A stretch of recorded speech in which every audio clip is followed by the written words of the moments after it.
Hello बच्चों। तो आज मैं इस लेक्चर में आपके सामने एक बड़ा ही अच्छा कंसेप्ट लेके आया हूँ, जिसमें हम पढ़ेंगे कि अगर किसी मीडियम का रिफ्रैक्टिव इंडेक्स वेरिएबल हो तो हम अप्रोच कैसे करेंगे उस प्रॉब्लम को करने के लिए। यहाँ हमें क्या दिया हुआ है कि यहाँ हमें एक दो बाउंड्री दी हुई है। इस बाउंड्री में एक मीडियम बाउंडेड है जिसका रिफ्रैक्टिव इंडेक्स वेरिएबल है mu is equal to under root of x plus 1/4 और ये मीडियम y में ऊपर इन्फिनिटी तक जा रहा है, नीचे माइनस इन्फिनिटी से आ रहा है। ये रे एक आ रही है जिसका एंगल ऑफ इंसिडेंस कितना है 30 डिग्री। ये एयर है और यहाँ पे भी कुछ मीडियम होगा, ठीक है, मान लो एयर ही होगा। तो हमको ये बताना है कि ये रे जब दूसरी बाउंड्री से इमर्ज होगी तो उस पॉइंट के कोऑर्डिनेट्स क्या होंगे जहाँ से ये रे इमर्ज होगी। क्लियर एकदम। तो और इसका रे का पाथ कैसा होगा, तो पहले पाथ डिस्कस करते हैं, फिर बात करते हैं कि रे कहाँ से इमर्ज होगी। अब आप मेरी एक बात कान खोल के ध्यान से सुनो। सोचो कि ये मैं एक बाउंड्री मानता हूँ, इंटरफेस। ये देखो, मान लिया इंटरफेस। इंटरफेस क्या होता है? जो दो मीडियम को सेपरेट करता है। अब इसके ऊपर वाले पॉइंट इस पॉइंट पे और इसके इस पॉइंट पे, क्या वाई एक्स कोऑर्डिनेट इन दोनों पॉइंट्स का सेम नहीं है? इसका एक्स कोऑर्डिनेट और इसका एक्स कोऑर्डिनेट सेम नहीं है? सेम है ना। तो इन दोनों पे म्यू सेम होगा ना। तो अगर म्यू सेम है तो ये मीडियम अलग अलग हुए ही नहीं। तो जो मैंने लाइन ड्रॉ करी है, क्या ये इंटरफेस हुआ? नहीं। तो इंटरफेस वो होता है जो कि दो मीडियम को सेपरेट करता है। तो ये लाइन इंटरफेस नहीं है, क्योंकि ये इसके ऊपर और इसके नीचे मीडियम का रिफ्रैक्टिव इंडेक्स सेम है, ठीक है। तो इंटरफेस कौन होगा? तो अब मैं इसको हटा देता हूँ लाइन को। इंटरफेस होगा हमारा y के पैरेलल। ये मान लो कोई इंटरफेस है और मैं इसको इंटरफेस क्यों बोल रहा हूँ? क्योंकि इसके इस तरफ और इसके इस तरफ x अलग है, इसलिए मीडियम अलग है। तो ये होगा अपना इंटरफेस। समझे आप कि अगर रिफ्रैक्टिव इंडेक्स x का फंक्शन है तो इंटरफेस y के पैरेलल होगा। अगर रिफ्रैक्टिव इंडेक्स y का फंक्शन है तो इंटरफेस x के पैरेलल होगा। क्लियर? अब जो है, अब ये रे मान लो ये जो इंटरफेस है ये यहाँ से कितनी दूरी पे है? ये यहाँ से है x दूरी पे। अब ये रे कैसे जाएगी? अगर ये इंटरफेस y के पैरेलल है तो ये तो हो गया अपना इंटरफेस। मैं इसको लिख देता हूँ इंटरफेस। तो इस इंटरफेस पे नॉर्मल कौन हुआ?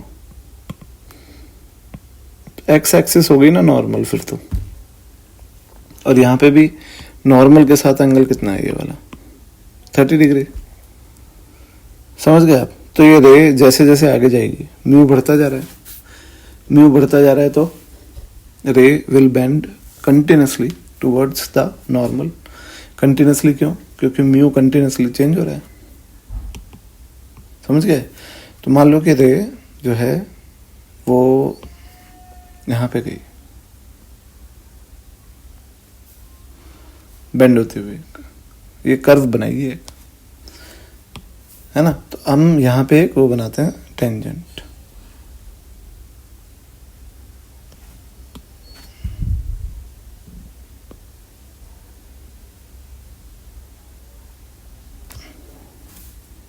दिख रहा है आपका टेंजेंट?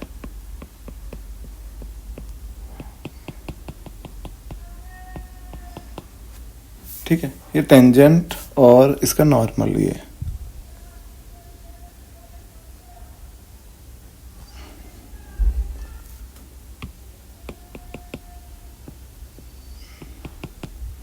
एंगल कितना है? ये एंगल है थीटा, ये एंगल है थीटा।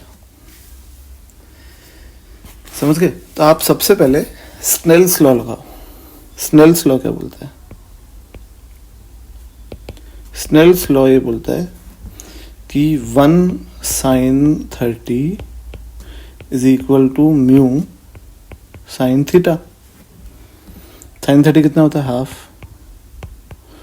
और म्यू को म्यू रहने दो। अभी मैं म्यू के टर्म्स में क्वेश्चन को सॉल्व कर रहा हूँ ताकि एक कंक्लूजन बनाऊं जो आप बाद में याद रख सको। तो साइन थीटा कितना आ गया, साइन थीटा आ गया 1/2 म्यू, दिख रहा है आपको। अब आप निकालो टेन थीटा। तो टेन थीटा क्या होता है, अगर साइन दिया होता है तो टेन आप लिख सकते हो, आपका आता है 1/4 म्यू स्क्वायर -1 लिख सकते हो। नीचे साइन के नीचे जो है वो हाइपोटेन्यूज है, ऊपर जो परपेंडिकुलर है, तो बेस क्या होता है √ऑफ हाइपोटेन्यूज का स्क्वायर माइनस परपेंडिकुलर का स्क्वायर। और टेन थीटा ही तो dy/dx होता है। तो dy/dx किसके बराबर है, 1/√4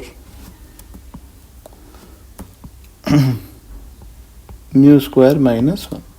तो बेटा ये कंक्लूजन आप थोड़ा सा इसको मेमोराइज भी कर सकते हो, अगर एंगल ऑफ इंसिडेंस 30 डिग्री है तो, समझ गए आप। तो ये मैंने कंक्लूजन बनाया। अब मैं म्यू की वैल्यू रखता हूँ, तो dy/dx किसके बराबर आ गया, तो ये आ गया 1/√4 म्यू स्क्वायर कितना हुआ, x + 1/4 -1।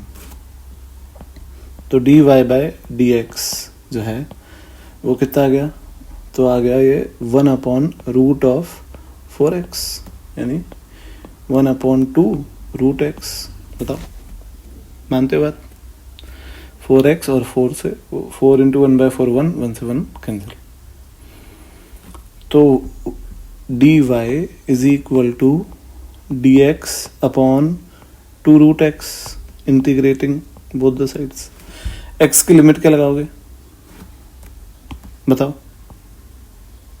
यहाँ पे x की लिमिट लगाओगे 2 से, इनफैक्ट 1 से 4, और y की 0 से y, हमें तो पता नहीं है y कितना है। तो इसका इंटीग्रेशन क्या होता है 1/√x का 2√x, तो खाली √x बचा और लिमिट लगा दी, 2 से 2 कैंसिल हो गया, लिमिट लगा दी 1 से 4, तो y बराबर कितना आ गया, 4 का रूट 2 और 1 का रूट 1, तो y बराबर कितना आ गया 1।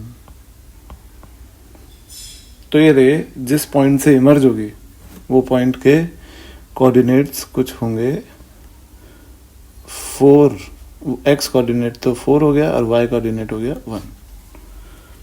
आगे समझ, ये पॉइंट से रे इमर्ज होगी।